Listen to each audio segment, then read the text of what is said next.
ನಮಸ್ಕಾರ. ಇದು mega focus. ನಾನು ಶಶಿಧರ್ ಭಟ್. ಎಂದಿರುತ್ತೆ ಮೂರು ಸುದ್ದಿಗಳು, ಸುದ್ದಿಯ ವಿಶ್ಲೇಷಣೆ, ಸುದ್ದಿಯ ಹಿಂದಿನ ಸುದ್ದಿಯನ್ನು ತಮಗೆ ತಲುಪಿಸೋ ಯತ್ನ. ಸೊ ಮೂರು ಸುದ್ದಿಗಳು ಯಾವುದು? ನಿಮಗೂ ಕುತೂಹಲ ಇದೆ, ಐ ನೋ. ಸೊ ಇದು ಮೊದಲನೇ ಸುದ್ದಿ ಭಾರತೀಯ ಜನತಾ ಪಕ್ಷಕ್ಕೆ ಸಂಬಂಧಪಟ್ಟಿದ್ದು.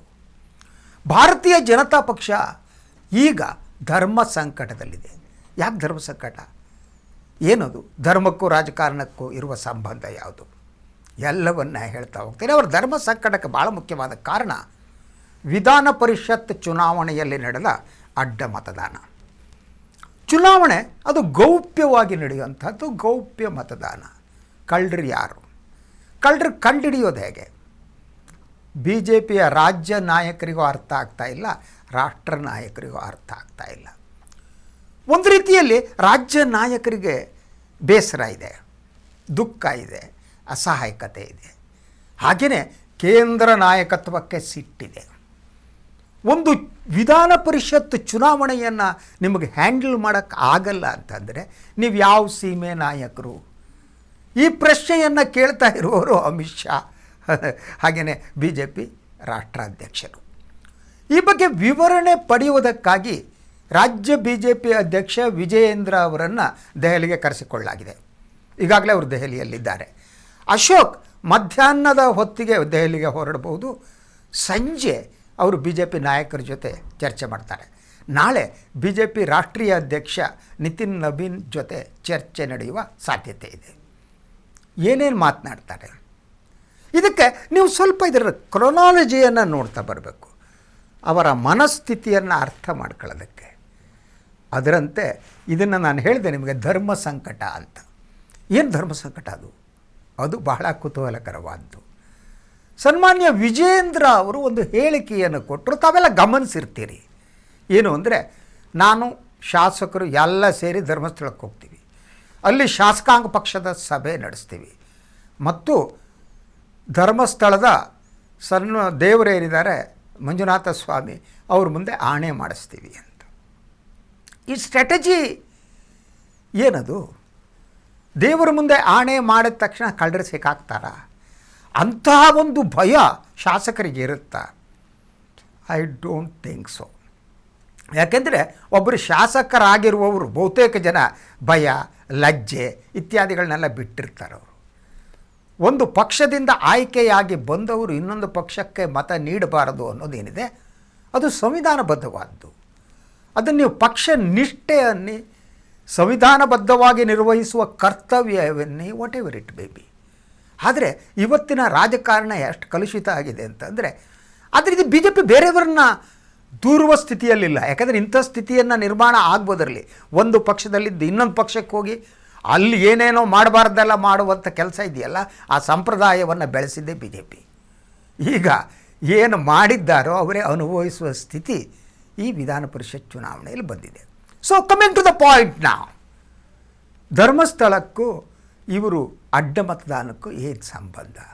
ವಿಜಯೇಂದ್ರ ಯಾಕೆ ಈ ಮಾತನ್ನು ಹೇಳಿದರು? ಆದರೆ ವಿಜಯೇಂದ್ರ ಯಾವಾಗ ಈ ಮಾತನ್ನು ಹೇಳಿದ್ರು, ಪಕ್ಷದ ಒಳಗಡೆನೇ ಇದರ ಬಗ್ಗೆ ಪ್ರತಿರೋಧ ಪ್ರಾರಂಭ ಆಯಿತು. ಪ್ರತಿರೋಧ ಅಂದರೆ ಯಾವ ರೀತಿ ಅಂತ ಅಂದರೆ, ಅದು ಒಂದು ಅಂದರೆ ಎದ್ದು ನಿಂತ್ಬಿಡ ಓ ಆ ರೀತಿ ಅಲ್ಲ, ಸೂಕ್ಷ್ಮವಾಗಿ ವಿಜಯೇಂದ್ರ ಅವರ ತೀರ್ಮಾನವನ್ನು ಬದಲಿಸುವಂತೆ ಒತ್ತಡ ಹೇರುವಂಥದ್ದು. ಇದನ್ನು ಬಹಳ ಮುಖ್ಯವಾಗಿ ಮಾಡಿದವರು ಕೇಂದ್ರ ಸಚಿವರಾಗಿರುವ ಪ್ರಹ್ಲಾದ್ ಜೋಶಿ ಅವರು.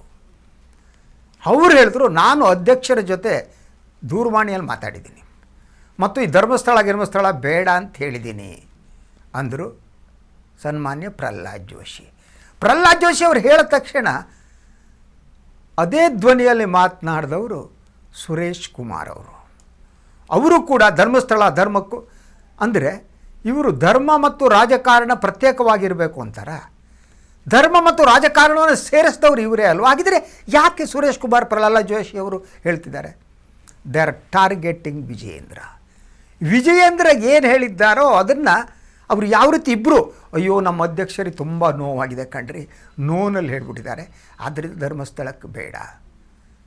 ಅರ್ಥ ಏನು?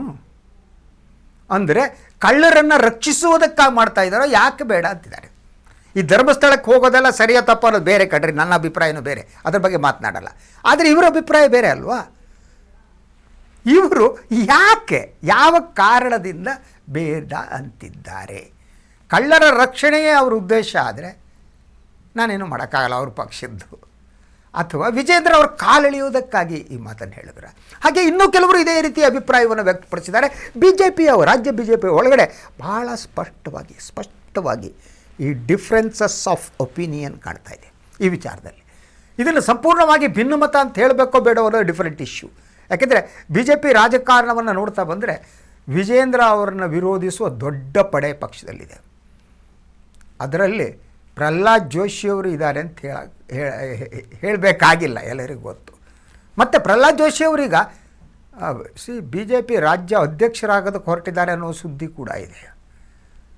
ನರೇಂದ್ರ ಮೋದಿಯವರಿಗೆ ಹತ್ತಿರ ಒಂದು ಕಾಲದಲ್ಲಿ ಆಗಿದ್ದರು, ಈಗ ಎಷ್ಟು ಹತ್ತಿರನೋ ಗೊತ್ತಿಲ್ಲ. ಪಾರ್ಲಿಮೆಂಟ್ನಲ್ಲಿ ಮೋದಿಯವರ ಹಿಂದೆಯೇ ಪ್ರಹ್ಲಾದ್ ಜೋಶಿ ಕೂತಿರ್ತಿದ್ರು, ಯಾವಾಗಲೂ ನೋಡಿರ್ಬೋದು ನೀವು. ಸೊ ಅವರೀಗ ರಾಜ್ಯ ರಾಜಕಾರಣದೊಳಗೆ ಆ್ಯಕ್ಟಿವ್ ಆಗಿ ಆಟ ಆಡೋದಕ್ಕೆ ಶುರು ಮಾಡಿದ್ರ.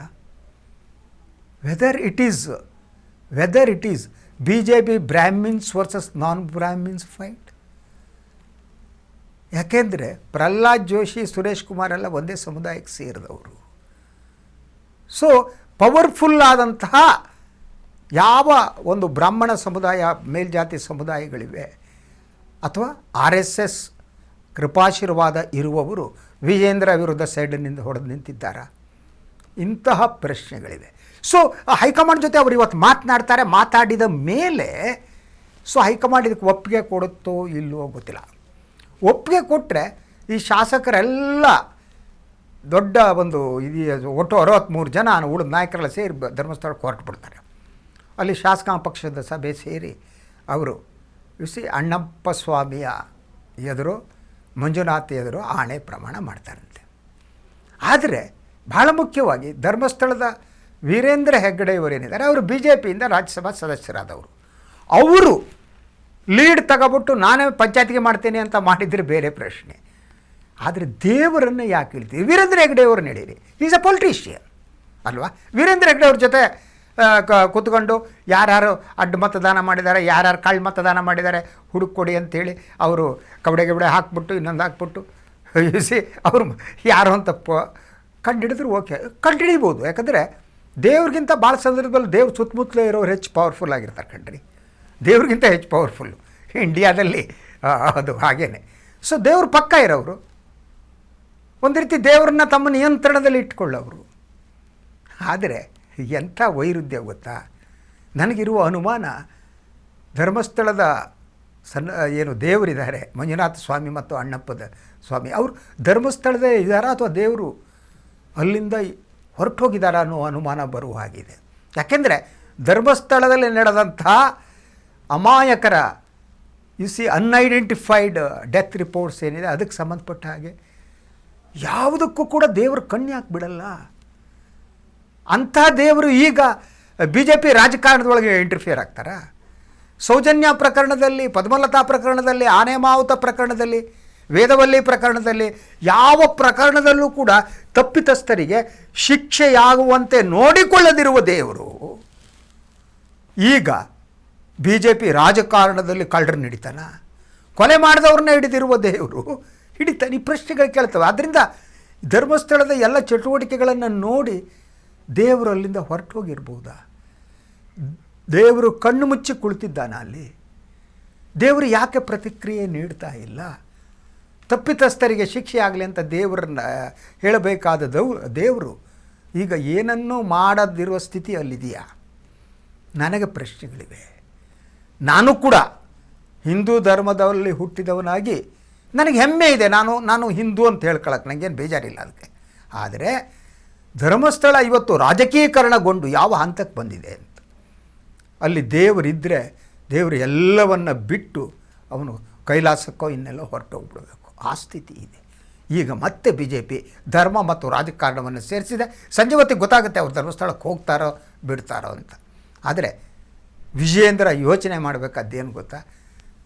ಏನು ಅಂದರೆ ಮಂಜುನಾಥ ಸ್ವಾಮಿ, ಅಣ್ಣಪ್ಪ ಸ್ವಾಮಿ ಹತ್ರ ಕರ್ಕೊಂಡು ಹೋಗ್ಬೇಡಿ, ದೇವರಿಗೆ ಅವಮಾನ ಮಾಡಬೇಡಿ. ನಿಮ್ಮ ಶಾಸಕರನ್ನ ಕರ್ಕೊಂಡು ನಿಮ್ಮ ವೀರೇಂದ್ರ ಹೆಗಡೆ ಹತ್ರ ಹೋಗಿ ಅವ್ರ ಕಾಲಿಗೆ ಒಂದು ಉದ್ದಂಡ ನಮಸ್ಕಾರ ಮಾಡಿಸಿ ಅವ್ರು ಮುಂಡಾಸು ಕಟ್ಕೊಂಡು ಅಲ್ಲಿ ಕೂತ್ಕೊಬಿಟ್ಟು ಅವರು ಯಾರು ತಪ್ಪಿತಸ್ಥರು ಅಂತ ಹೇಳ್ತಾರೆ, ಎಲ್ಲ ದೈವಾಂಶ ಸಂಭೂತರಲ್ವಾ, ಅದನ್ನು ಕೇಳ್ಕೊಳ್ಳಿ, ಅದು ಬೆಸ್ಟ್ ಅಂತ ಅನಿಸುತ್ತೆ. ಎನಿವೆ, ಇದು ಇವತ್ತಿನ ಮೊದಲ ಸುದ್ದಿ. ಈಗ ಒಂದು ವಿರಾಮ ತಗೋತೀನಿ. ವಿರಾಮ ತೆಗೆದುಕೊಂಡ ನಂತರ ಭಾಳ ಮಹತ್ವದೊಂದು ಸುದ್ದಿ ಇದೆ. ಅದೇನು ಗೊತ್ತಾ? ಅದು ಉತ್ತರ ಪ್ರದೇಶಕ್ಕೆ ಅಯೋಧ್ಯೆಗೆ ಸಂಬಂಧಪಟ್ಟಿದ್ದು. ಭಾಳ ಮಹತ್ವದ ಬೆಳವಣಿಗೆ ಆಗಿವೆ. ರಾಮದೇವರ ದುಡ್ಡನ್ನು ಹೊಡೆದಿದ್ದಾರೆ, ಅವರನ್ನು ರಕ್ಷಿಸುವ ಯತ್ನ ನಡೀತಿದೆಯಾ? ರಾಮನ ದುಡ್ಡು ಹೊಡೆದವ್ರನ್ನ ರಕ್ಷಿಸೋದಕ್ಕೆ ಉತ್ತರ ಪ್ರದೇಶದ ಮುಖ್ಯಮಂತ್ರಿ ಯೋಗಿ ಆದಿತ್ಯನಾಥ್ ಯತ್ನ ಮಾಡ್ತಿದ್ದಾರೆ.